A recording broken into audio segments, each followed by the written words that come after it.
Portland, Oregon, Chicago, Illinois, Washington, D.C. It's always seemed like someone else's big problem. Violence in America's cities that has become a political flashpoint in American politics.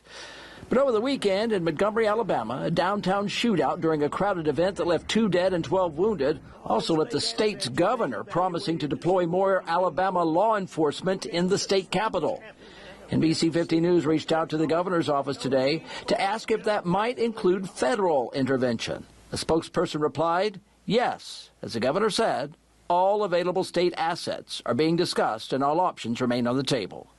Tonight at a Mobile Republican candidate forum, we brought that same question to State Attorney General Steve Marshall, now a candidate for U.S. Senate. Do you think we should bring federal troops into Alabama to secure cities here? Yeah, I think Governor Ivey is the one that has the opportunity to decide what goes on there. I think she's made a statement today about delivering resources.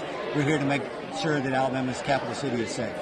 Of course, you're running for Senate, so what you say and think about a topic like this is important. So I want to know what Steve Marshall thinks.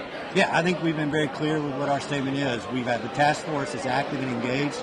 We need to make sure that we're delivering law enforcement officers to be able to assist in that city, and we're supporting that effort. Barry Moore, U.S. Representative from Alabama's 1st District and also running for that Senate seat, says he doesn't see the need for federal intervention because Alabama is a red state. I think very often the blue state, it's not about they hate crime, they hate Trump. In Alabama, we love Donald Trump, but I think we can do this on our own accord, and I think we will.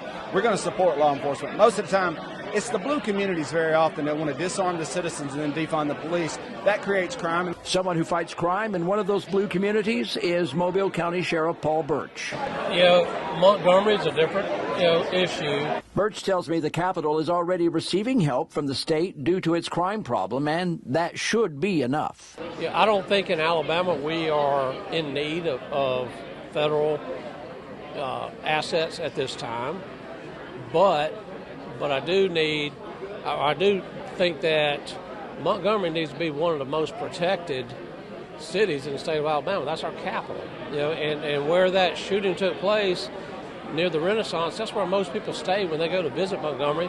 Legislators, sheriffs when they go to conferences up there or meetings up there, and the restaurant where all that took place in front of, I eat there every time I'm up there.